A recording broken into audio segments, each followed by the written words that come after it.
2019년 지난 한 해 행복이셨습니까? 이 땅을 살아가는 모든 사람들은 행복을 원합니다.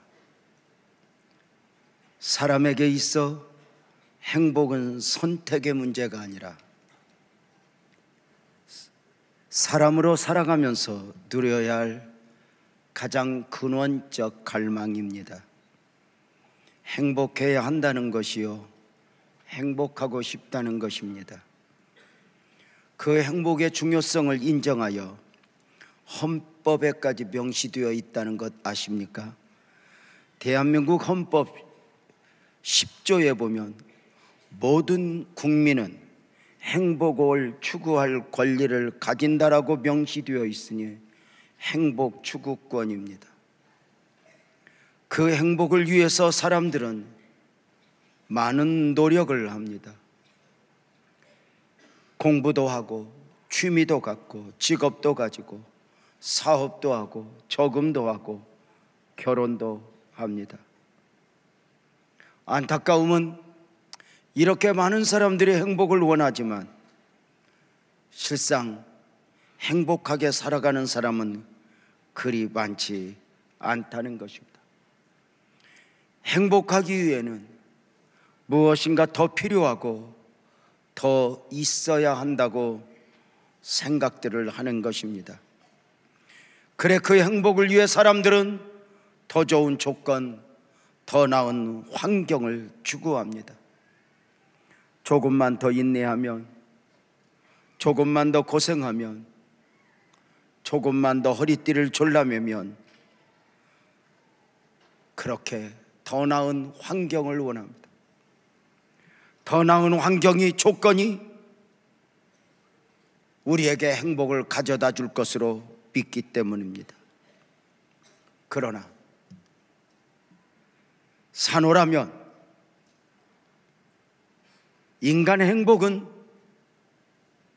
환경이 영향을 주는 것은 틀림이 없지만 절대 환경의 문제가 아니라는 사실을 우리는 알게 됩니다.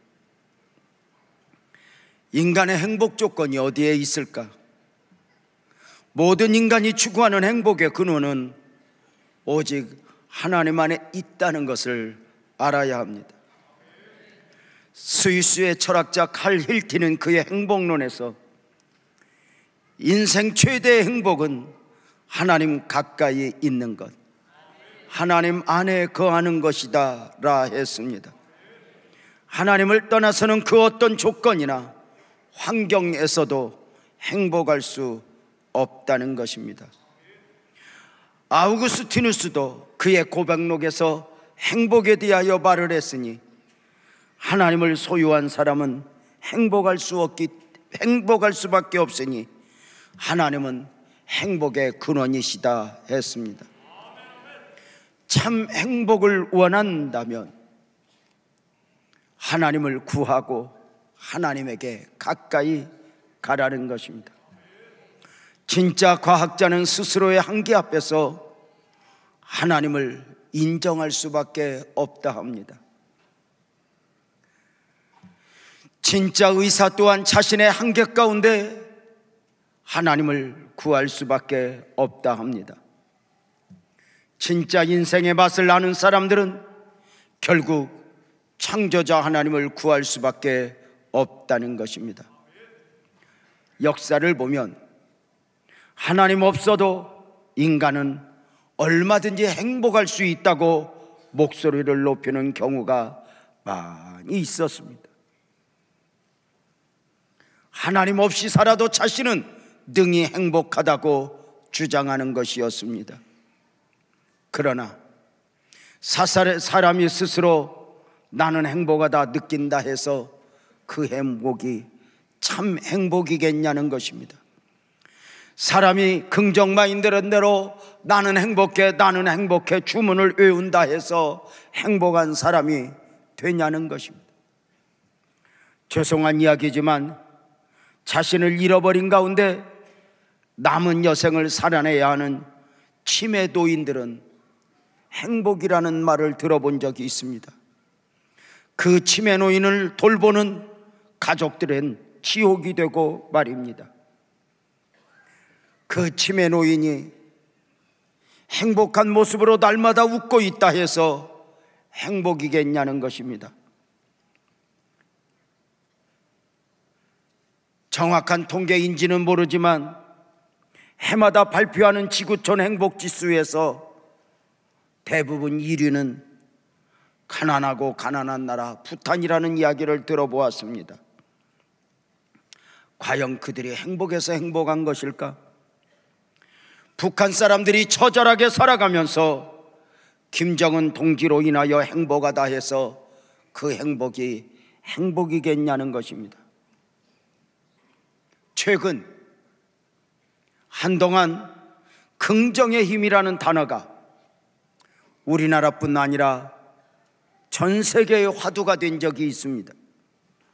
방송에서도 출판계에서도 심지어 교회까지 긍정의 힘은 대세였습니다.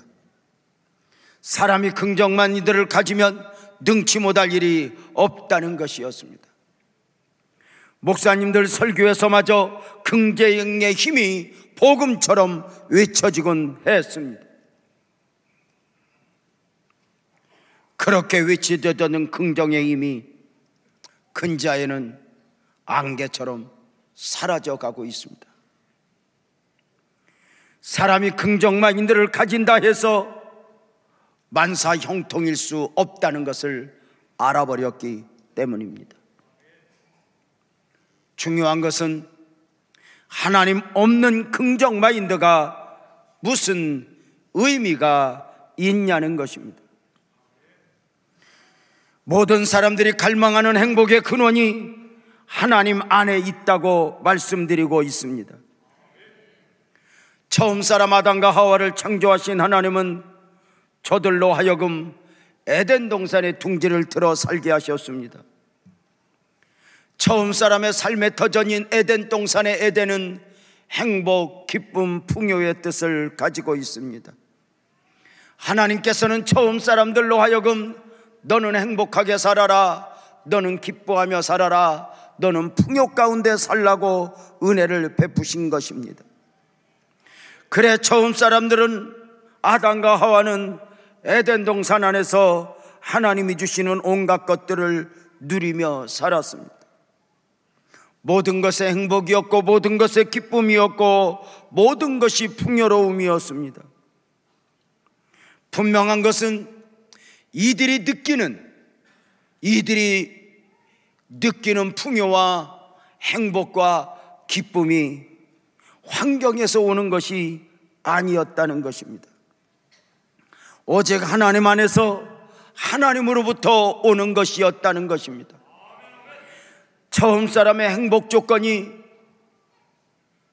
외적인 데서 오는 것이 아님을, 환경에서 오는 것이 아님을 무엇으로 알 수 있습니까? 처음 사람의 불행의 시점을 보면서 우리는 알 수 있으니 에덴 동산에 그렇게 행복과 기쁨과 풍요를 누리고 살던 저들이 언제부터 불행이 시작되었는가? 에덴 동산에서 쫓겨나면서? 아닙니다. 에덴 동산 안에서 불행이 시작되었습니다. 환경은 하나도 변하지 않았는데, 눈에 보이는 것은 달라진 것이 없는데, 하나님이 금하신 선하게 알게 하는 나무의 열매를 먹게 되면서 하나님과의 관계에 문제가 생기면서 안타깝게도 저들은 행복을 잃어버린 불행의 삶을 살아가게 되었습니다.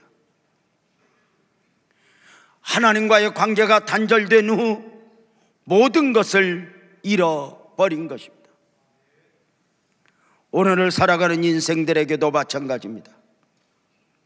하나님 없는 가운데 행복은 아무리 자신이 행복이라 하여도 진정한 행복일 수 없습니다.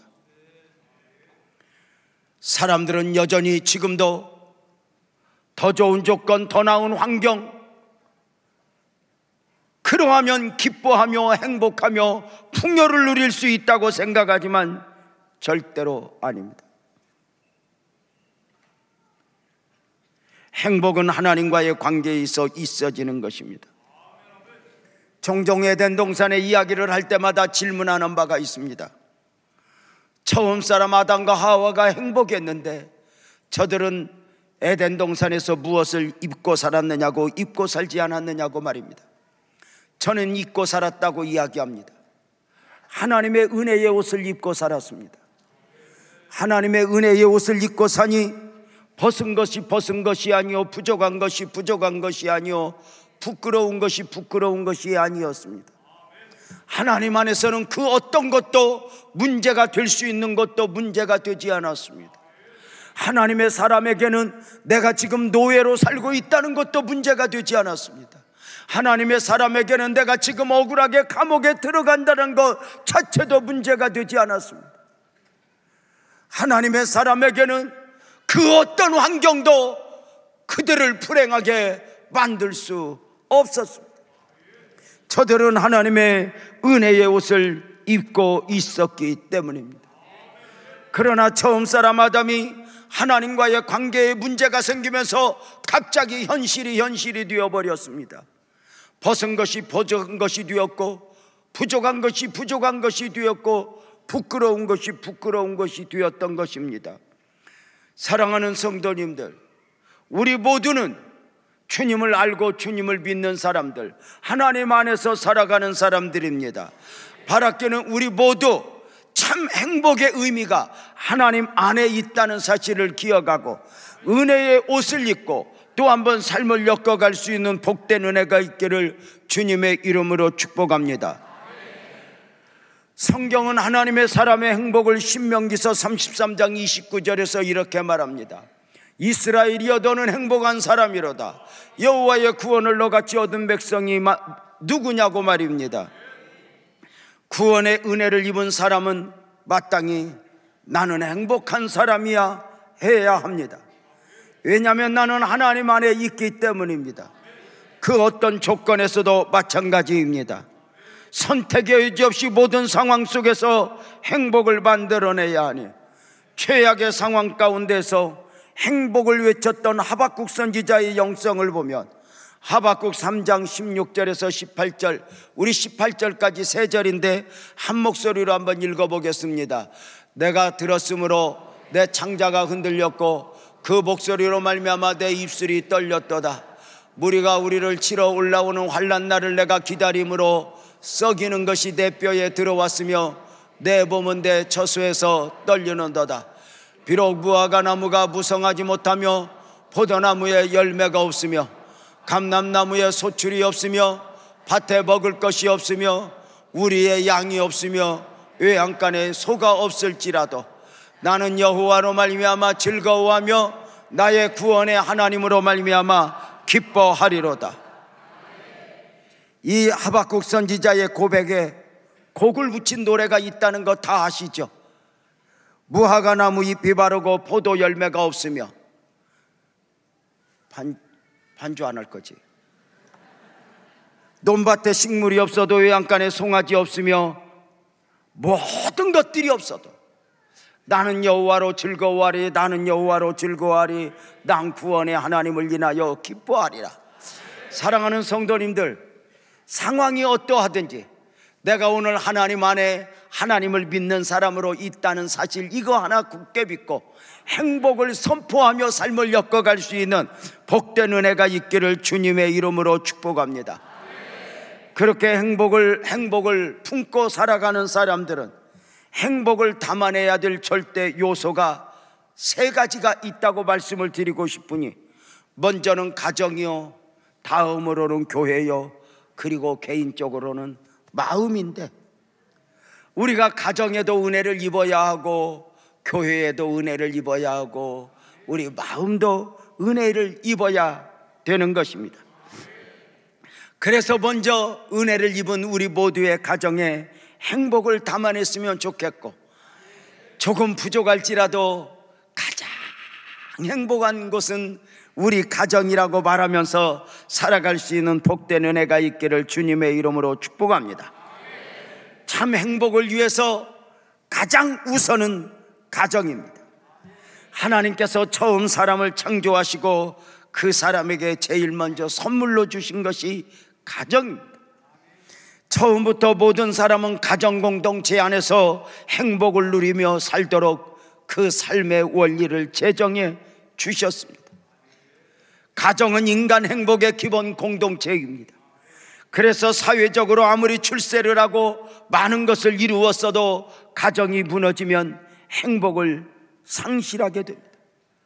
그러나 가정이 안정되어 있는 사람은 길거리에서 마당을 쓸면서 살아도 그 입가에 행복이 있게 됩니다. 사랑하는 성도님들, 문제는 가정이 저절로 행복해지지 않는다는 것입니다. 하나님께서 우리의 가정이 행복이길 원하는 만큼이나 에덴 동산을 흔들었던 마귀는 수단과 방법을 가리지 않고 오늘 우리의 가정을 흔들기 때문입니다. 부부로 그리고 부모와 자녀 사이에 갈등 구조를 형성하면서 행복을 상실한 가운데 살아가게 하는 것입니다. 그러나 그 갈등 구조가 있고 또는 그 아픔이 있는 가정이 과연 우리가 생각하는 것처럼 돈만 좀 더 벌면, 그런 것 건강만 좋아지면 회복될 수 있을까? 아닙니다. 만 가지가 부족해도 에덴 동산의 원리 안에서 하나님에게 가까이 가면, 하나님 붙들면 행복이 그 안에 있다는 사실을 기억하면서, 사랑하는 여러분, 이제 다가오는 2020년 하나님 안에서 우리 가정은 살리라 굳게 다짐하며 출발할 수 있는 은혜가 있기를 주님의 이름으로 축복합니다. 다음으로는 교회 생활의 행복을 담아내야 합니다. 하나님께서는 구약 성경을 시작하면서 제일 먼저 가정을 선물로 주셨고, 신약 성경을 시작하고 제일 먼저 교회를 선물로 주셨습니다. 기차가 두 레위리를 달리는 것처럼 이 땅을 사랑하는 모든 사람들은 바로 가정과 교회, 이 두 공동체 안에서 열차가 탈선하면 안 되는 것처럼 이 공동체에서 탈선하면 진정한 행복이 있을 수가 없습니다. 사람에게 있어 가정은 이 땅을 살아가는 7, 80의 행복을 위한 삶의 원리라면, 교회는 영원을 준비하는 공동체입니다. 이 땅의 7, 80도 포기할 수 없고 영원도 포기할 수 없습니다. 다시 한번 말씀을 드립니다. 우리는 교회 생활 그리고 가정 생활, 이 축복의 공동체 안에서 은혜를 담고 살아가야 할 수, 은혜를 입고 살아가야 함을 분명히 기억하면서 크게 아멘합시다. 여러분 가정에 더 큰 은혜가 임하기를 축복합니다. 그리고 우리의 교회에 더 큰 은혜가 임하기를 주의 이름으로 축원합니다. 교회가 행복하려면 어떻게 해야 되는가? 교회의 머리는 예수님입니다. 에베소서 1장 23절, 4장 15절은 말합니다. 교회는 그의 몸이니 만물 안에서 만물을 충만케 하시는 이의 충만함이라고. 오직 사랑 안에서 참된 것을 하여 범사에 그에게까지 자랄지라. 그는 머리니 곧 그리스도라. 교회의 본질을 말하는 것이 예수님의 머리 되심은 교회의 대표성을 의미합니다. 골로새서 1장 18절은 또 말합니다. 그는 몸인 교회의 머리시라. 그가 근본이시오 죽은 자 가운데서 먼저 나신 이시이니 이는 친히 만물의 으뜸이 되려 하심이라고 말입니다. 사랑하는 성도님들, 교회가 참으로 중요합니다. 교회를 잃어버리면 진정한 행복이 있을 수가 없습니다. 여러분은 교회와의 관계 속에서 어떤 느낌을 가지고 살아갑니까? 교회의 머리 되신 주님과 교회는 주님의 몸이기에 하나인 유기체입니다.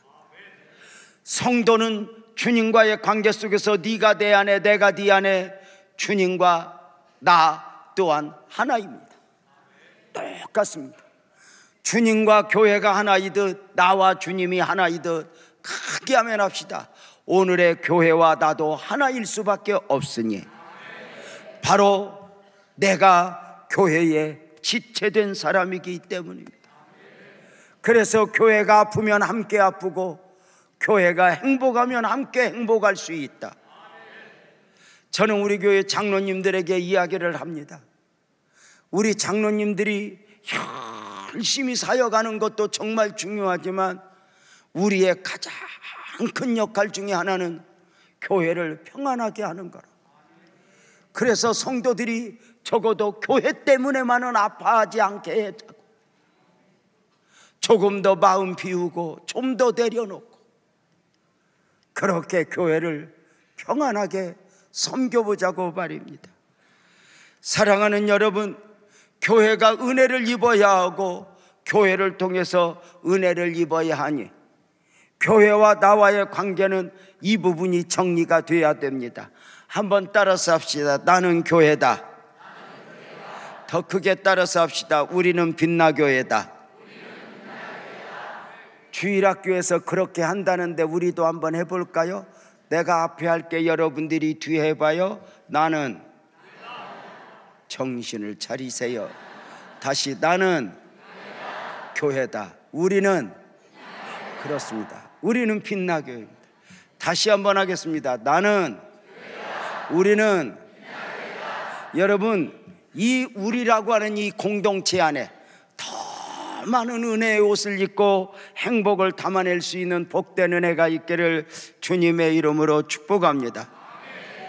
행복을 담아내야 될 절대 요소, 개인적으로는 마음입니다.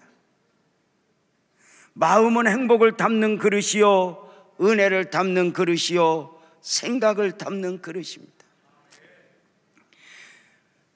사람들은 소중한 것을 잘 지킵니다.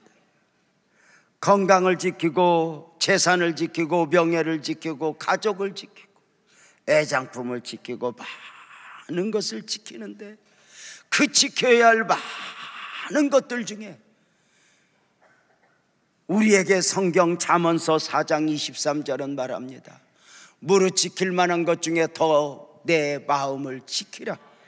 생명의 근원이 이에서 남이니라. 사랑하는 성도님들, 마귀가 마음을 도적질해 갑니다. 우리 마음을 지켜내야 합니다. 마음이 어떠냐에 따라서 죽기도 하고 살기도 하는 것입니다. 마음은 신비한 능력을 가지고 있습니다. 마음은 지옥을 천국으로 만들기도 하고 마음은 천국을 지옥으로 만들기도 합니다. 사람은 마음 먹기에 달려있다는 말이 있습니다. 한 사람의 인생을 결정한 것은 더 좋은 환경이나 조건이 아니라 그 마음에 무엇을 품었느냐입니다. 바다 위에 떠 있는 배는 바람이 부는 방향으로 가는 것이 아니라 돛을 어떤 방향으로 뱉느냐에 따라 갑니다. 우리 삶에 수없이 많은 바람이 불어옵니다.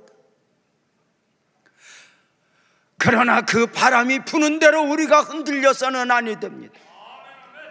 우리는 크게 하면 합시다. 주님 앞에서 돛을 달고 모든 환경 속에서 주님에게 한 걸음 한 걸음 더 가까이 갈 수 있는 복된 은혜가 있기를 주님의 이름으로 축복합니다. 마음을 지키라 하셨으면 그 마음을 빼앗아가는 것들이 있다는 것입니다. 사람의 마음은 전쟁터와 같습니다. 우리 마음에 온갖 것들이 담겨지려고 합니다. 우리는 좀 더 좋은 것들로, 좀 더 영적인 것들로 우리 마음을 가득 채워내야 합니다. 사랑하는 성도님들, 요한복음 13장 2절에 보면은 마귀가 벌써 시몬의 아들 가룟 유다의 마음에 예수 팔려는 생각을 넣었다고 말을 합니다. 마귀는 수단과 방법을 가리지 않고 우리 마음 그릇에 오염시키기 위해서 많은 것들을 담아줍니다. 마음의 문제입니다. 혹시 담을 쌓고 혹시 누군가로 인하여 아파하고 우리 다 오늘 이 시간 하면 빈 마음 만들고 주님이 담아준 것 담고 살아갑시다. 그래서 빌립보서 2장 5절은 말합니다. 너희 안에 이 마음을 품으라. 곧 그리스도 예수의 마음이니. 마귀가 담아준 마음, 삶은 괴로워. 예수님이 담아준 마음, 예수님이 담아준 많은 것들을 품고 살아가는. 그래서 우리 안에서 예수님 마음이 잔뜩 담겨 있기에 하나님 언제나 아멘 합시다. 예수님 마음으로 살아가게 하소서. 내가 사는 것은 내가 사는 것이 아니요 내 안에 그리스도께서 사신 것이니 내 안에 그리스도가 나타나게 하여 주옵소서. 사랑하는 성도님들, 주의 이름으로 정말 바랍기는 우리 모두 그렇게 예수님 마음을 품고 살리라 다짐하며 살아갈 수 있는 복된 은혜가 있기를 주님의 이름으로 축복합니다. 한 세 가지 우리 잠깐 통성으로 한 1분씩 기도할 텐데 이 시간 하나님 우리 가정을 축복하여 주옵소서. 더 크게 아멘 합시다. 우리 가정을 축복하여 주옵소서. 우리 가정을 회복시켜 주옵소서. 우리 가정을 지켜 주옵소서. 그 누구도 우리 가정 흔들지 못하게 하여 주시옵소서. 우리 한 1분간 우리 가정의 행복을 담아내게 해달라고 한번 우리 다 함께 통성으로 기도합니다. 거룩하신 아버지,